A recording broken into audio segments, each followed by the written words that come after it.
Our story begins at the turn of the last century, around the time of the first great wave of immigration. Between the years of 1890 and 1917, 450,000 Greeks arrived on the shores of America. They came for economic opportunity, or to escape the clutches of the Ottoman Empire, or because they were displaced by the Balkan Wars and World War I. Unlike other ethnic groups, like the Irish and the Italians, most of the Greek immigrants, 90% in fact, were men. They settled in the northeastern United States or got mining jobs out west. Many found their way to Washington, D.C. Most did not intend to stay. The plan generally was to make enough money to return to the motherland with a nest egg or dowry. That was the plan. But many Greeks found themselves denaturalized from their homelands due to boundary changes in Europe and made the decision to become permanent American citizens. Just as many stayed because they liked it here. They were ambitious. They liked to work. In D.C., there was little in the way of industry or factories, so Greeks gravitated towards food and service jobs, filling a need as diner operators, busboys, waiters, flower and fruit vendors, and candy store owners. They were good at it. They saw promise and opportunity. After the Great War from 1918 to 1924, another 70,000 Greeks came to the United States. Women were now numbered among them. Typically younger than the men they joined up with, some were picture brides or were involved in arranged marriages. In 1923, limits on European immigrants were implemented. Greeks in America read the writing on the wall and became permanent citizens. Returning to Greece was no longer the goal. They had put down roots. They had begun to own businesses and build families. Their children were Americans. With the rise of Hellenism in the United States came the creation of Greek Orthodox churches. In Washington, there were pockets of heavy Greek presences in places like the H and K Street corridors of Northeast, Mount Pleasant, Petworth, and Shaw. But there was never a designated Greek town here, as there was in Highlandtown in Baltimore, or Astoria in New York. Still, our people made a permanent impression here, as evidenced by presence of Greeks in many of the historic markers that stand throughout the city today. In any event, the church would become our meeting place, a destination where Greek Orthodox parishioners could worship and also, every Sunday, mingle with their own kind. In a culture where family was paramount, the Greek Orthodox Church brought families together. In 1904, there were only a handful of Greek Orthodox churches in the United States, and the Greek population of Washington, D.C. was around 500. In November of that year, 30 families, around 100 people, gathered for the first Greek Orthodox service, conducted by an itinerant priest named Theodoros Prusianos, in a small meeting hall in Lower Northwest. The community, not yet a church, would go by Saint Sophia, or the Holy Wisdom of God, named after the famed Hagia Sophia of Constantinople. The significance of the grand name was not lost on the founders, who had little monetary means, but recognized that our church was located in the capital of the United States, which was rapidly becoming the most powerful nation on earth. In 1906, St. Sophia was incorporated and welcomed its first full-time priest, Father Alexopoulos, who served until 1918 and returned to Greece as a bishop. During the German occupation of Greece in World War II, he refused a Nazi request to give up a list of Jewish residents, and with this one selfless, heroic act, has been credited for saving 700 lives.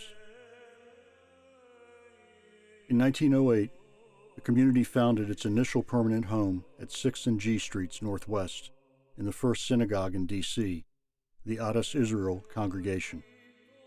For 12 years forward, St. Sophia occupied the upper floor, a 25 by 62-foot space, while the ground floor housed small retail establishments.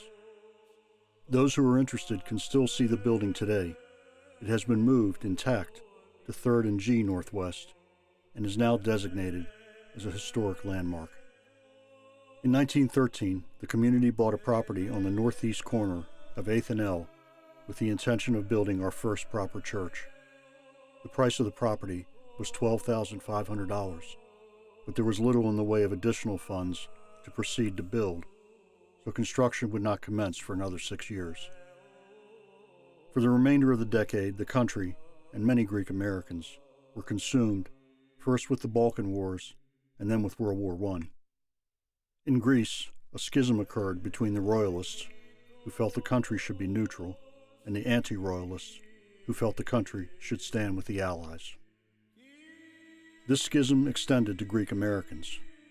Father Alexopoulos, not one to shy away from politics, insisted that the Royalists sit on pews on one side of St. Sophia, and the anti-Royalists sit on the other.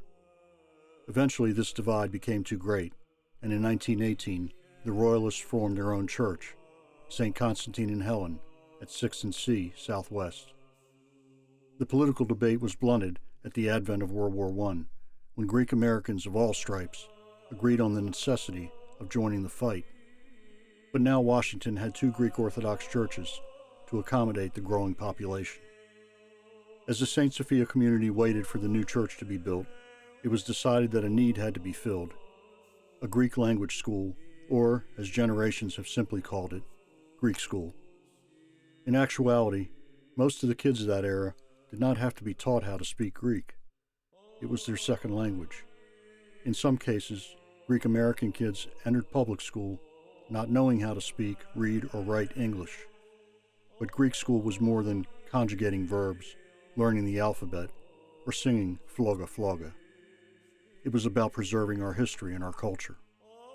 What was difficult was trying to convince a kid who had been in public school all day to go attend another school in the afternoon. That hurdle aside, most look fondly back on their Greek school days, their teachers, and the lifelong friendships they forged. The war chest for the new church continued to grow. Fundraisers for the church buildings included raffles and outings to Marshall Hall and Chesapeake Beach. It started a tradition of church raffles that continues to this day. For most of our history, the prize was a brand new Cadillac, the symbol of American success. More recently, the prize has shifted to a Mercedes-Benz, as Detroit's luster gave way to the allure of German engineering and luxury. After a series of fits and starts, the new church at 8th and L was completed and dedicated. Eventually, 3 additional row houses on 8th Street were purchased next to the church, and another house where the caretaker lived, as well as many burial plots in Fort Lincoln Cemetery, northeast. At the time, a merger was proposed between St. Sophia and St. Connie's, and indeed for a while the 2 Greek schools were combined, but a union never happened.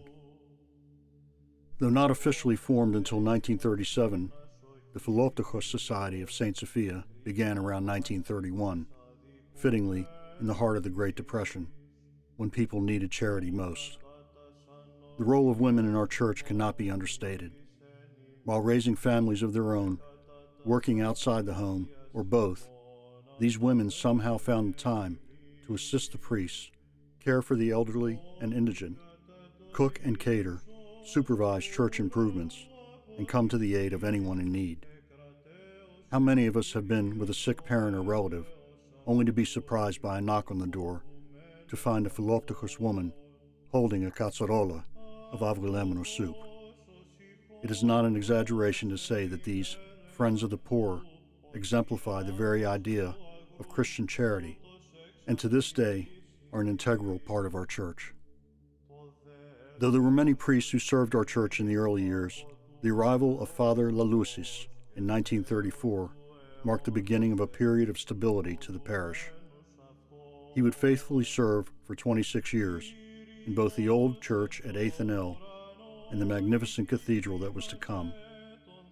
Under Father Lalousis, Sunday school was developed with a venerable group of volunteer teachers who have taught the children of St. Sophia for generations. The Great Depression ground on, leavened somewhat by the fact that many Greeks worked in the food business, which is to say that, no matter how poor, Greeks always seemed to have faillito on the table. During these years, Our choir was founded, adding immensely to the experience of the liturgy. And then came World War II. The entire country, men, women, young and old, mobilized to defeat the Axis powers. Many Greek American Washingtonians, the sons of the original immigrants, served and fought in the war. Their service further assimilated and normalized Greeks into American culture. 14 young parishioners made the ultimate sacrifice and didn't return home.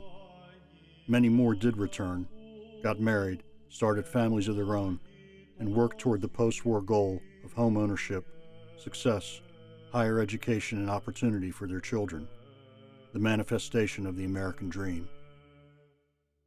At the end of the war, the United States once again opened its doors.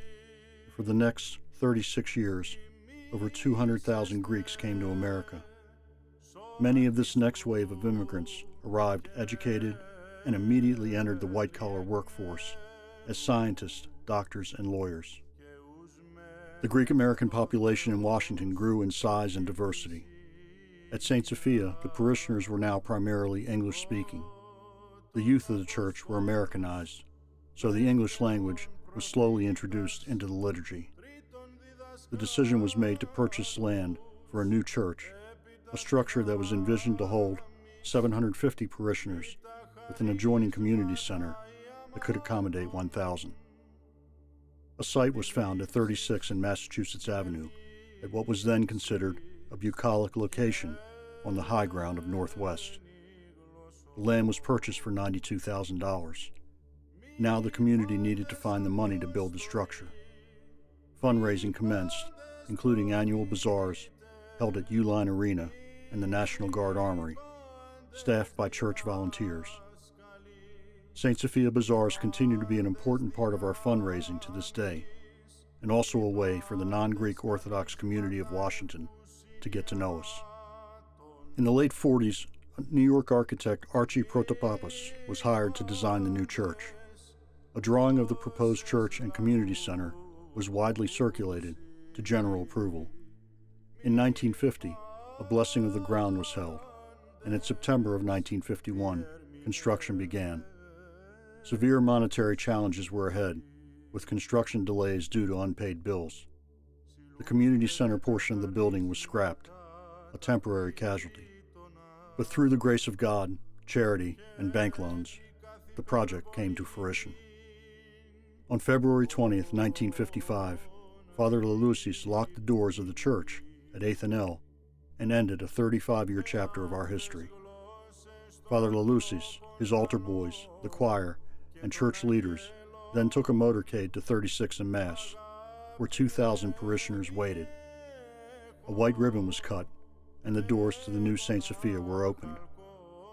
With the larger congregation and the increased duties demanded by the new church, it was obvious that Father Lelusis needed assistance, and a new priest, 24-year-old Father John T. Tavlaridis, was brought into St. Sophia. Father John was our first American-born priest and a graduate of the Holy Cross Greek Orthodox School of Theology. Upon Father Lelusis' elevation to the rank of bishop, Father John became our presiding priest. His ethos was both progressive and traditional, and his strong charismatic presence guided the congregation and the church for a remarkable 55 years, until his retirement in 2011. In 1956, Dwight D. Eisenhower became the first U.S. president to attend a service at a Greek Orthodox church. On that day, President Eisenhower laid a time capsule in our cornerstone as well. Over the years, many presidents would cross paths with St. Sophia, along with important spiritual leaders. Most famously, Archbishop Yakovos marched alongside Dr. Martin Luther King Jr. in a major show of Orthodox solidarity with the civil rights movement of the 1960s. This legacy of outstanding spiritual leadership continues to this day in the person of Archbishop Demetrius of America. Father George Combanis joined the parish as assistant to Father John in 1961, and over the years there were other assistants, Father Maximus Moses and Father Diakov Vasilis in the 70s and 80s. Meanwhile, The task of installing a new iconostasis and decorating the interior of the church, officially a cathedral since 1962, had begun. Many will remember the scaffolding that stood inside the church while the dome's mosaic was being completed. Hundreds of donations, large and small, contributed to the icons, the marble columns, the mosaics, and the chandeliers. Today, the St. Sophia Cathedral of Washington is considered to be one of the most spectacular and beautiful places of worship of any faith in the United States. And still, there was work to be done. The building of the Educational Activity Center was finally approved, and after years of tremendous fundraising efforts, was completed. The dream of a community center attached to the church, first envisioned by our grandparents and great-grandparents at 8th and L, had finally been realized. In 1984, Father Steve Zorzas arrived in Washington to be the assistant priest to Father John.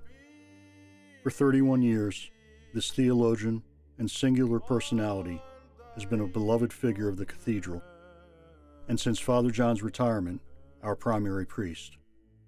He was joined in 2010 by Father Demetrius Lee, who was ordained to the priesthood in a wonderful service in the cathedral in 2011. As we were with Father Lalusis and Father John, we are in good hands. And now, 111 years after the founding immigrant families gathered in a meeting hall for the first Greek Orthodox service in Washington, D.C., our cathedral is finally being consecrated. The fact that our church and community has lasted and prospered is a testament to the parishioners who have given of mind, body, charity, and spirit for generations. We are St. Sophia.